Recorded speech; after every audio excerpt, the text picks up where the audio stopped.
Hey, Flux heads. It's 2 o'clock. Are you there? I hope you're there. This is number 8. This is the 8th show we've done of Flux Fridays, and I'm having a blast doing this. I hope you guys getting something out of it. It's good for me. It's good therapy for me to play for you. I can't see you, but you do tell me you're there, so I'm going to trust you on that one. I'm going to play you a few more tunes today. One will be Glide, who I've gotten a lot of folks, a lot of people want to hear that one, and so I've worked up a little version of that I'll play for you at the end of the show. We are doing this for the IBMA Trust Fund. Again, they need all the help you can get. There are a lot of people in trouble, and I know we're opening up all the businesses and everything, so go slow, folks. Be careful. Wear your masks, distance. You know, and Memorial Day's coming. A lot of cookouts, a lot of family cookouts and friends and everything. Be really careful, because I see that weekend as, you know, it could be a problem if we don't handle it right. We could have a big old spike on the other side of it, and we don't want that. So, you know, you want to kiss and hug your relatives and all your friends and everything, but you know, this is a very short amount of time we're dealing with here in the scheme of things in our lifetime, and we're going to have a lot of time to love up on our friends and our family after this is passed. So I'll just start with that. You take that for what it's worth. I hope it helps, or you can just disregard it if you don't feel that way. It's all right with me. I'm going to play you a song called The Wild Rumpus. This is a song that I wrote after hearing and myself read Where the Wild Things Are to my daughters at night, thinking it was a bedtime story. It's not a bedtime story. They just start screaming. When I got to the horrible gnashing of the terrible teeth, they'd start screaming, and my wife would come in and have to, you know, calm them down and everything, and I have to leave the room. Daddy did a bad job again. But I repaired that. They're okay. They're fully functioning adults now. They're fine. And yesterday was my daughter Olivia's and her husband Mike Burns. It was their first anniversary. So ain't that special? They're great. They're a great couple. They're so well matched. And now they have a little baby, and he is the greatest. He's the apple of our eye around here. We love all our grandchildren, and I sound like I got 10, but I have 3. And my son Grant has a little boy, Theo, who's 2, and Patrick, my son Patrick, who had a birthday the other day on the 13th, he has a little girl named Millie who's 4, and she's been over here lately, and it's just, man, you know, any of your grandparents, you know what I'm talking about. It's a wonderful thing. Well, but I used to read this to Olivia and Nola, my daughters, and they'd start screaming. They're 13 months apart, Irish twins, and so they shared a bedroom, and I'd read this to them, and they'd start screaming. So I tried to write this song to make money and to get back at Maurice Sendak, but it's not working. And he checked out on me anyway, so he's gone. I can't even get him to come to the shows. So here's the Wild Rumpus. I'll play a little bit of this one, and we'll move on.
Wild Rumpus.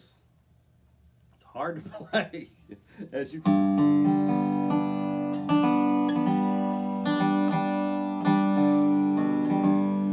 change strings for you. How about that? Is that okay? Okay. Uh, had the good a good time yesterday with an old friend, one of my oldest friends, Phil Ledbetter, a great dobro player from over in East Tennessee. Years and years ago, I was playing a dobro made by a fellow named R.Q. Jones, and it was a great dobro, and it was the first big step away from the original dobro guitar. It had some new things going on inside of it, and it was louder, and the tone was wider, and it was just a hybrid dobro. And a lot of people started buying them up and playing them.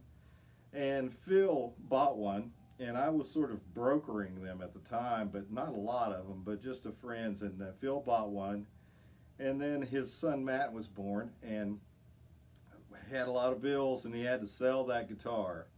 And the guy he sold it to turns around like 20 years later, sold it to me. And I bought it just because I wanted to keep it in the family in a way. I don't know, funny thing. I'm like that. But and then turns around, Phil finds out I've got it and wants to know if he can get it back, and of course he can. So he's the original owner, he's the guy that should have it. And so he came by yesterday. We all wore masks. Phil is one of the other 4 people in IBMA history who's won the Bluegrass Award, and he's also a 5-time cancer survivor. So Phil came in, we all masked up, and we sit here and we talked for 3 hours, and I gave him his guitar back, and his son Matt, who was the cause of him losing the guitar in the first place. That's a little harsh, but Matt was here too, and he's also a fine dobro player in his own right. He plays with Lou Ann Bradley, and he's a great dobro player. And so it was great to give them that guitar back, and it's one of those things in life that makes you feel good. We need all those we can get right now, don't we? So Phil and Matt took off, and they were going to collect another guitar on their way out of town, but I had such a good time talking to Phil. It was good times when we talked about old Boone Creek days and stuff that used to happen in Knoxville at Buddy's Barbecue, and the strange hotel that we used to all stay at down the street. That's enough information about that, probably. That's another book in itself. Me and Ricky Skaggs in one bed, Terry Balcom and Wes Golding in a bed, and we were poor. We didn't have any money. We were out on the road just trying to get from one gig to another. And but it was good to talk to Phil about that stuff because he was there for all of it. He remembers everything. So I had a great time talking to him yesterday, and I know we'll do it again sometime soon. But there's also, I posted a thing yesterday of a Scottish fellow talking about me in the transatlantic sessions, and he's got a very low voice, and he was talking about me, Jerry Douglas, up and down on the one string, playing the song. Phil has been through the COVID-19, and he was home for the whole thing. Then he eventually had to go to hospital, but he's out now. And Phil, I send you all my best wishes, pal. You and Allie are a couple of my best friends in the whole world. You get yourself up and running as soon as you can. The world is missing you. So I got that to say right now. I'm going to play a song that Bela Fleck and I wrote together. And it got more difficult as they do. But this one's called The Ride, and it was on a record of mine. I don't remember which one.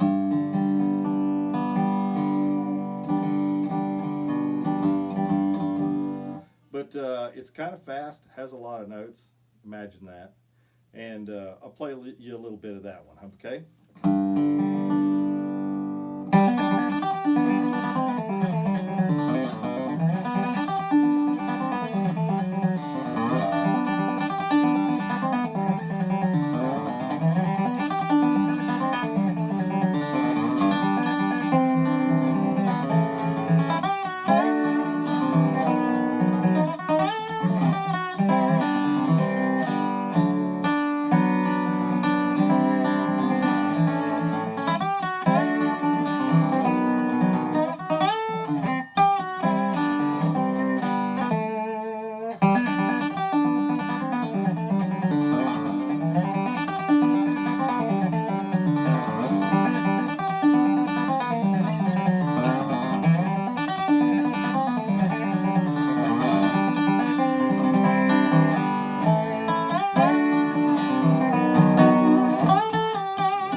notes. I played 75, maybe 80% of them. We'll get them all right one of these days. It's already recorded. I don't have to do that. It's already out there somewhere. Now, we have some birthdays. Miss Barbara. Miss Barbara's going to show you who's having a birthday right now. And I got a birthday later on. We don't need to talk about that right now. But my dad's birthday was the other day. My son's birthday was the 13th. My dad's was the 14th. My brother's is on the 26th. On the 25th of May is a guy who's played drums with me for years. Now let's see how many years. 14 years. Doug Belote, down in New Orleans, Louisiana. Best drummer I've ever played with, for sure. And as he says, you're only as good as your drummer. And he's right. But then there's Doug, my brother Blaine, John Fogerty, and Leland Sklar, who played bass on all the James Taylor greatest hits stuff, and before Jimmy Johnson took over. Excuse me. But those are two great guys, John Fogerty, Leland Sklar. Gladys Knight has the same birthday as I do. I love that. I'd love to be a Pip right now. And my good friend Georgia Hembry has the birthday after me, as well as the wonderful and legendary John F. Kennedy. So good neighborhood there to be in. And Gemini's, though, two people in one. You don't know who's going to show up, right? You're just going to have to wait. Give us a second to see which one of us shows up that day. Today, I'm not sure which one I am. I think I'm the nicer one. The evil twin isn't here today. But he'll probably show up later. Because it's kind of rainy, and they're talking about thunderstorms here. And Tennessee doesn't need any more bad weather, folks. We've had tornadoes and COVID and straight line winds, and one of my best friends had a tree fall on him, and it's just bad. But they're getting better. Jeff Colvin, my friend Jeff, and his son, the judge, oh, God, they're getting better, and everybody's so happy. But so we'll send the birthday wishes out to all those people and get well wishes. And to all of you, some of you are having them too. I know this is a popular time of year to have a baby. I don't know what's going on, but used to be anyway. I think that, around September, October, there are going to be a lot of babies because of this lockdown thing. What are you going to do? So for them and for you, I'll play now the Kentucky Waltz. And also, I want to throw out a big howdy and welcome to all the folks at Gray Fox Bluegrass Festival. It just canceled, and it was holding out for a long time, and it's in July, middle of July, and I know there are folks that have been coming there for years and years and years, just like I have. This year I was going to be the artist in residence and get to run around and play with young folks and old folks and famous folks and not so famous folks. I was going to play with everybody. So it looks like they're going to have to wait a year. We're all going to have to wait a year. I'll be a little more grizzled and 1 year older, but I'll be there next year, and I'll do that. I love playing with everybody there anyway. So I would have done it anyway, but we'll do it under the term artist in residence. It'll be fun. So bye, Miss Barbara. And so I'm going to play you the Kentucky Waltz now. Welcome to all you folks from Gray Fox. My good friends, Mary Dowd has been one of my greatest friends for years and years and years. Mary Dowd, I was introduced to her by my other good friend Barry Poss, and now Claire Armbruster is taking care of all the stuff around Gray Fox right now, and she's been a great help to all of us in so many different ways, and getting up this, helping the IBMA Trust Fund. And I again, push that button, give them money. They need money. Musicians need money. I'm a music aficionado. You wouldn't know it by what I do, but yeah. So let's play the Kentucky Waltz. It's in C for those who are playing along.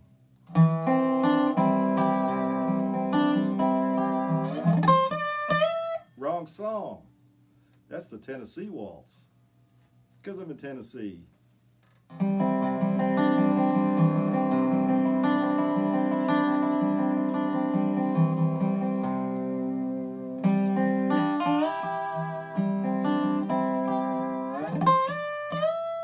That's still a wrong song.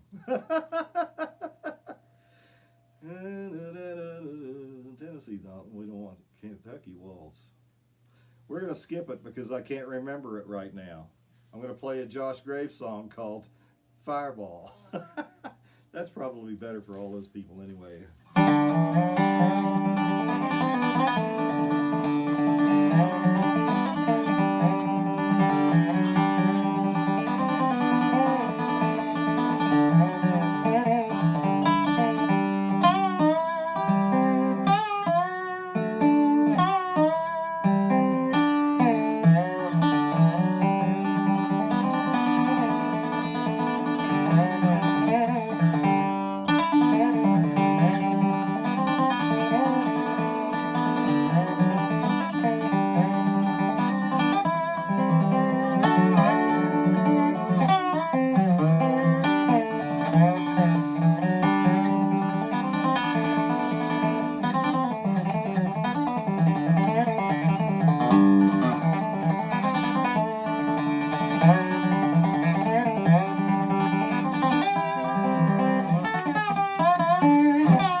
Kentucky Waltz.